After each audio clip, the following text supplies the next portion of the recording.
திருத்தந்தையின் புதன் பொது மறைக்கல்வியுரை. எபிரேயருக்கு எழுதிய திருமுகத்திலிருந்து வாசகம்.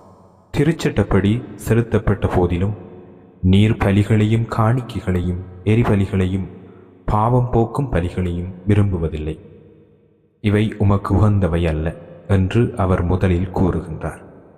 பின்னர் உமது திருவுளத்தை நிறைவேற்ற இதோ வருகிறேன் என்கிறார். பின்னையதை நிலைக்கச் செய்ய முன்னையதை நீக்கிவிடுகிறார். இந்த திருவுளத்தால் தான் இயேசு கிறிஸ்து ஒரே ஒரு முறை தம் உடலை பலியாக செலுத்தியதன் மூலம் நாம் தூயவராக்கப்பட்டிருக்கிறோம். அன்புள்ள சகோதர சகோதரிகளே, உங்கள் அனைவரையும் அன்புடன் வரவேற்கின்றேன்.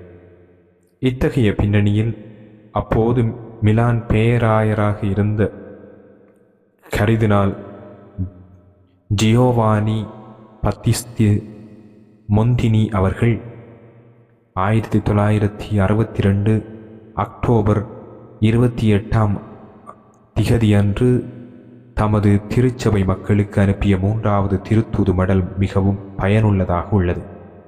அதில் அவர் திருவழிபாடு என்பது இறை நிலையையும் மனித நிலையையும் நேர்மையாக வெளிப்படுத்துவது. அது ஒரு மொழி, ஒருபுறம் இறைவனின் போதனையை எடுத்துச் செல்லும் ஊடகம், மறுபுறம் இறைவனோடு உரையாடும் குரல். எனவே அது தனது போதிக்கும் பணியை துறக்க முடியாது. மேலும் நம்பிக்கையையும் பக்தியும் தன்னிச்சையான புரிதலுடன் வெளிப்படுத்துவதற்கான வாய்ப்பையும் வழங்க வேண்டும் என்று எழுதினார். இந்த நம்பிக்கைகளால் உந்தப்பட்ட திருத்தந்தை புனித 6ஆம் பவுல், இறை மக்கள் இனி மௌனமாகவும் செயலற்றவர்களாகவும் இருக்க முடியாது, இருக்கவும் கூடாது. அவர்களின் உடல் ரீதியான இருப்பு ஆன்மீக ரீதியான இல்லாமையுடன் ஒத்துப்போக முடியாது என்று வலியுறுத்துகின்றார். இந்த கருத்துக்கள் திருவழிபாடு பற்றிய கொள்கை விளக்க ஆவணத்தில் 48ஆம் எண்ணிக்கையில் கூறப்பட்டுள்ள போதனைகளுடன் தெளிவாக ஒத்துப்போகின்றன.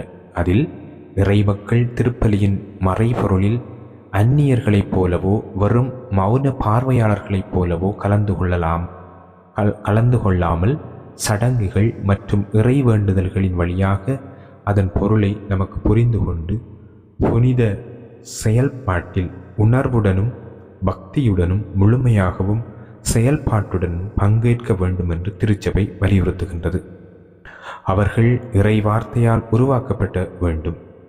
ஆண்டவரின் திருவுடல் விருந்தில் ஊட்டம் பெற வேண்டும். இறைவனுக்கு நன்றி செலுத்த வேண்டும். மாசற்ற பலியை குருவின் கரங்களால் மட்டுமல்லாமல் அவரோடு இணைந்து தங்களையும் இறைவனுக்கு அர்ப்பணிக்க கற்றுக்கொள்ள வேண்டும். இவ்வாறு கிறிஸ்துவின் வழியாக நாளுக்கு நாள் இறைவனோடும் ஒருவரோடு ஒருவரும் ஒன்றிப்பதில் அவர்கள் நிறைவு பெற வேண்டும். இந்த வார்த்தைகளின் திருவழிபாட்டின் மதிப்பை பற்றிய புதுப்பிக்கப்பட்ட விழிப்புணர்வை நாம் காண்கிறோம். திருச்சபையின் சடங்கு செயல்பாடுகள் வழியாக மீட்பு பணியின் நினைவுகூரல் நிகழும்போது இறைவனோடு உண்மையான உறவை வாழ்வதற்கும் மீட்பின் நிகழ்வோடு நேரடியாக தொடர்பு கொள்வதற்கும் நமக்கு வாய்ப்பு வழங்கப்படுகிறது. திருவழிபாட்டின் புனித செயல்களில் இடம்பெறும் சைகைகளும் வார்த்தைகளும் இந்த அனுபவத்தை உருவாக்குவதில் முக்கியமானவை என்பதால் இறை மக்களின் பங்கேற்பு ஒருபோதும் செயலற்றதாக இருக்க முடியாது. திருச்சங்க சீர்திருத்தம் திருவழிபாட்டை திருச்சபையின் வாழ்வின் இதயமாக மையப்படுத்தியது. அதன் வழியாக திருவழிபாடு இறைவனின் வாழ்வு நமக்கு பகிர்ந்தளிக்கப்படும் தெய்வீக பரிமாற்றத்தின் முதன்மையான ஊற்றாக விளங்க வேண்டும் என்பதே அதன் நோக்கமாக இருந்தது. இந்த நம்பிக்கையிலிருந்தே திருவிவிலிய பகுதிகளில் இறை வேண்டுதல்களிலும் அடங்கியுள்ள செல்வத்தை அனைத்து இறைமக்களுக்கும் மேலும் எளிதாக கிடைக்க செய்ய வேண்டும் என்ற தேவையும் அக்காலத்தில் நடைமுறையில் இருந்த திருவழிபாட்டு நூல்களுடன் ஒப்பிடுகையில் கொண்டாட்டத்தின் ஒழுங்குமுறையை மேலும் தெளிவாகவும் எளிமையாகவும் அமைக்க வேண்டும் என்ற விருப்பமும் உருவானது. உண்மையில் திருவழிபாடு ஓர் உயிருள்ள யதார்த்தமாக இருப்பதால் பல நூற்றாண்டுகளாக அது பல்வேறு வளர்ச்சிகளுக்கும் மாற்றங்களுக்கும் உட்பட்டு உள்ளது. வெவ்வேறு காலங்களில் தேவைகளுக்கேற்ப திருச்சபையின் அதிகாரப்பூர்வ போதனை அமைப்பு அதன் வடிவங்களை மாற்றி அமைத்துள்ளது. எனவே மரபின் செல்வத்திற்கு மிகுந்த மரியாதை செலுத்தியதோடு அதனை அனைவரும் எளிதாக பயன்படுத்தவும் அனுபவிக்கவும் செய்யும் நோக்கில் இரண்டாம் வத்திக்கான் திருச்சங்கமும் திருவழிபாட்டு நூல்களை மறுபரிசீலனை செய்வது அவசியம் என்று கருதியதில் ஆச்சரியமில்லை. திருச்சங்க தந்தையர்களின் நோக்கம் திருவழிபாடு பற்றிய கொள்கை விளக்க ஆவணத்தில் 21ஆம் எண்ணிக்கையில் தெளிவாக கூறப்பட்டுள்ளது. திருவழிபாட்டில் அடங்கியுள்ள நிறைவான அருள்களை கிறிஸ்தவ மக்கள் மேலும் உறுதியாக பெறுவதற்காக தூய அன்னை திருச்சபை திருவழிபாட்டை பொதுவாகவும் கவனமாகவும் சீர்திருத்த விரும்புகிறது. ஏனெனில் திருவழிபாட்டில் இறைவனால் நிறுவப்பட்டு மாற்றமின்றி நிலைத்திருக்க வேண்டிய பகுதிகள் உள்ளன.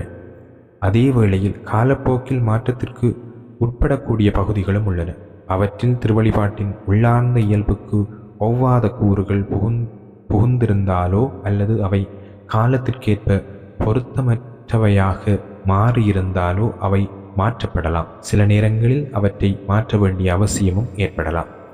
இத்தகைய சீர்திருத்தத்தில் புனித உண்மைகளை அடையாளப்படுத்தும் திருவழிபாட்டு வாசகங்களும் சடங்குகளும் அவற்றின் பொருளை இன்னும் தெளிவாக வெளிப்படுத்தும் வகையில் ஒழுங்குபடுத்தப்பட வேண்டும். இதனால் கிறிஸ்தவ மக்கள் அவற்றின் பொருளை எளிதாக புரிந்து கொண்டு முழுமையான செயல்பாடுகளான சமூக பங்கேற்புடன் கூடிய கொண்டாட்டத்தில் கலந்து கொள்ள முடியும். திருவழிபாட்டில் இறைவனால் நிறுவப்பட்டு மாறாத கூறுகளுக்கும் மனிதனால் உருவாக்கப்பட்டு மாற்றத்திற்குட்படக்கூடிய கூறுகளுக்கும் இடையிலான இந்த வேறுபாடு திருத்தந்தை 12ஆம் பயஸ் அவர்களின் மீடியாட்டோர் டே திருத்தூது மடலின் ஏற்கனவே விளக்கப்பட்டிருந்தது.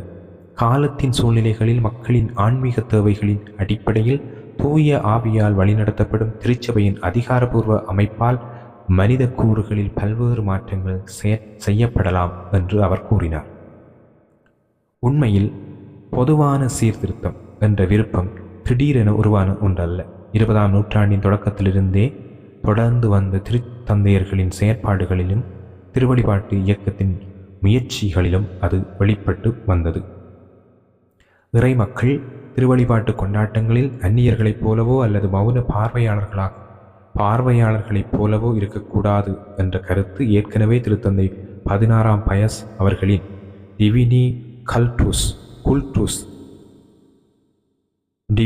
குல்டூஸ் திருத்தூது அமைப்பு விதி தொகுப்பில் வலியுறுத்தப்பட்டிருந்தது. மேலும் திருத்தந்தை 12ஆம் பயஸ் அவர்கள் புனித வாரத்தின் திருவழிபாட்டு சடங்குகளின் ஒழுங்குமுறையில் மாற்றங்களை மேற்கொண்டதை நாம் நினைவு கூறலாம். பல நூற்றாண்டுகளாக காலை நேரங்களில் முன்னதாக கொண்டாடப்பட்டிருந்த அந்த சடங்குகள் இயேசுவின் பாஸ்கா திருவிழா நிகழ்வுகளுடன் தொடர்புடைய உரிய நேரங்களில் நடைபெறும் வகையில் அவை மறு சீரமைத்தார். அதேபோல் திருத்தந்தை புனித 23ஆம் யோவான் அவர்கள் திருப்புகழ் மாலை மற்றும் திருப்பலி நூல்களில் இருந்த வழிபாட்டு விதிமுறைகளை எளிமைப்படுத்துவது அவசியம் என்று கருதினார். 1960 ஜூலை 25 அன்று வெளியிட்ட ருப்ரிகாரும் இன்ஸ்ட்ருக்ட்ரும் என்னும் மோட்டோ ப்ரொபோரி வழியாக அதனை அவர் அங்கீகரித்தார். மேலும் வரவிருந்த உலகளாவிய திருச்சங்கத்தின் திருவழிபாட்டு சீர்திருத்தத்துக்கான அடிப்படை கொள்கைகளை முன்வைப்பதாகவும் குறிப்பிட்டார். எனவே 2ஆம் வத்திக்கான் திருச்சங்கத்தால் முன்னெடுக்கப்பட்ட திருவழிபாட்டு சீர்திருத்தம் திருச்சபையின் உயிரோட்டமிக்க மரபின் தொடர்ச்சியாகவே அமைந்துள்ளது. இதனை சரியாக புரிந்து கொள்வது திருச்சங்கத்திற்கு பிந்தைய காலத்தில் திருச்சபையின் சில பகுதிகளில் ஏற்பட்ட திருவழிபாட்டு முறைகேடுகளையும் நிராகரிக்க உதவுகிறது. சீர்திருத்தத்தின் அடிப்படையில் இருந்த சில கொள்கைகளை முழுமையானவையாக கருதியதாலோ அல்லது தவறாக புரிந்து கொண்டதாலோ ஏற்பட்ட இத்தகைய முறைகேடுகள் துரதிருஷ்டவசமாக இன்று சில நேரங்களில் இடம்பெறுகின்றன. இது தொடர்பாக திருச்சங்க ஆவணம் கூறும் முக்கியமான ஒரு கருத்தை நினைவு கூறுவது பயனுள்ளதாக இருக்கும். திருவழிபாட்டு செயல்கள் தனிப்பட்ட செயல்கள் அல்ல, அவை ஒற்றுமையின் அருளடையாளமாக விளங்கும் திருச்சபையின் கொண்டாட்டங்கள், அதாவது ஆயர்களின் வழிகாட்டுதலின் கீழ் ஒன்று கூடி ஒழுங்குபடுத்தப்பட்டுள்ள புனித இறைமக்களின் கொண்டாட்டங்கள். ஆகவே இச்செயல்கள் திருச்சபையின் முழு உடலுக்கும் உரியவை, அதனை வெளிப்படுத்துகின்றன, அதில் அனைவரையும் ஈடுபடுத்துகின்றன. எனவே திருவழிபாட்டு விதிமுறைகளுக்கு மதிப்பளித்து உண்மையான உன்னதமான எளிமையுடன் விளங்கும் திருவழிபாட்டு பாதுகாத்து வளர்ப்பது முதன்மையாக திருச்சபையின் மேய்ப்பர்களான ஆயர்களின் பொறுப்பாகும். அதேபோல் ஒவ்வொரு குருவின் பொறுப்பும் ஆகும். இவ்வாறு ஒரே புனித கத்தோலிக்க மற்றும் திருத்துதர் திருச்சபையின் உண்மையான இயல்பை திருவழிபாடு வெளிப்படுத்த வேண்டும். அத்தகைய திருவழிபாடு நற்செய்தி அறிவிப்பின் முக்கியமான ஊடகங்களாகவும் அருளின் கருவியாகவும் விளங்கும். அதன் வழியாக திருச்சங்கம் கற்பிப்பது போல நம்மையே இறைவனுக்கு அர்ப்பணிக்க கற்றுக்கொள்வோம்.